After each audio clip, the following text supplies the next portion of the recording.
Hello दोस्तों, आप सभी का स्वागत है। आज के टॉपिक में हिंदू कौन है और हिंदू विधि के उत्पत्ति के स्रोत में, तो जिसमें हमने भाग 1 में बात की है कि हिंदू कौन है। अब हमारा भाग 2 है हिंदू विधि के उत्पत्ति के स्रोत, सोर्स ऑफ हिंदू लॉ। तो चलिए शुरू करते हैं। तो हिंदू विधि के उत्पत्ति के स्रोत में हिंदू विधि अत्यंत प्राचीन एवं समृद्ध विधि है, जिसका विकास हजारों वर्षों में हुआ है।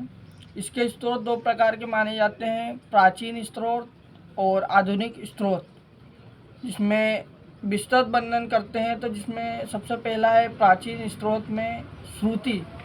यह हिंदू विधि का सबसे उच्च और सम्मानित स्रोत है, जिसमें श्रुति का अर्थ होता है सुना हुआ। यह वेदों एवं उपनिषदों पर आधारित है। श्रुति के प्रमुख भाग हैं, जिसमें 4 वेद हैं: ऋग्वेद, यजुर्वेद, सामवेद, अथर्ववेद। उपनिषद दार्शनिक ग्रंथ, इसमें जीवन, धर्म, परिवार, विवाह, दान, दायित्व, स्त्री की स्थिति, संपत्ति आदि का वर्णन मिलता है। उसके बाद है दूसरा स्मृति। स्मृति का अर्थ है स्मरण किया गया। इन्हें ऋषियों और विद्वानों ने श्रुति को समझाने योग्य बनाकर लिखा है। मुख्य स्मृतियाँ इसमें है मनु स्मृति, याज्ञवल्क्य स्मृति, नारद स्मृति, पराशर स्मृति। उसके बाद इनमें विवाह, दत्तक, उत्तराधिकारी, स्त्री, धन, दायित्व से संबंधित नियम मिलते हैं। फिर इसमें हमारा तीसरा पॉइंट आता है पुराण।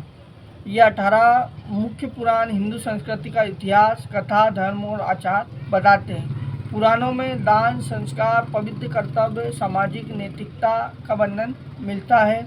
यह हिंदू समाज में आचरण विचार निर्धारित में सहायक। चौथा है आचार यानी कस्टम ऑफ यूसेज। यह भारतीय समाज का सबसे व्यवहारिक और प्रभावी स्रोत है। आचार वह प्रथा जिसे समाज प्राचीन काल से लगातार पालन करता है। उदाहरण क्षेत्रीय विवाह प्रथाएं। उसके बाद आती है हमारी गोत्र संबंधी नियम, कुलाचार, स्त्रियों के कुल संपत्ति का अधिकार। उसके बाद यदि कोई प्रथा प्राचीन हो, निरंतर हो, सामान्य हो, विधि विरुद्ध ना हो, तो उसे भी हिंदू विधि माना जाता है। 5वां पॉइंट है अच्छे लोगों की आदत, सदाचार, कंडक्ट ऑफ वर्चुअस पर्सन्स। ऋषि मुनि, आचार, विद्वान और सदाचारी लोगों का आचरण भी हिंदू विधि का स्रोत माना जाता है। उनके द्वारा अपनाई गई नैतिक जीवन पद्धति को समाज में सामान्य धर्म के रूप में स्वीकार किया है। इसमें आधुनिक युग स्रोत, मॉडर्न सोर्स और न्यायालयों के निर्णय भी शामिल है, जस्टिस डिसीजंस। उसके बाद सुप्रीम कोर्ट एवं हाई कोर्ट ने कई निर्णय दिए जिनके आधार पर हिंदू विधि विकसित हुई है। जिसमें उदाहरण हमारे पेरुमल वर्सेस पुन्नुस्वामी, मोहनदास वर्सेस देवस्थान और गुरुनाथ वर्सेस काम्बलई कॉपरेंसी रूल्स। उसके बाद इन निर्णयों ने हिंदू विवाह, तलाक, भरण पोषण, उत्तराधिकारी और दत्तक के नियम स्पष्ट किए हैं।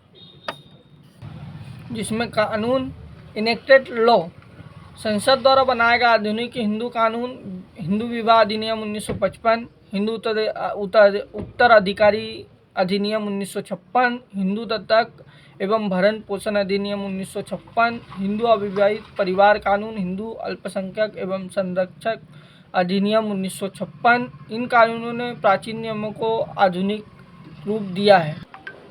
इसके बाद हमारा इसमें तीसरा पॉइंट है न्यायिक मिसालें।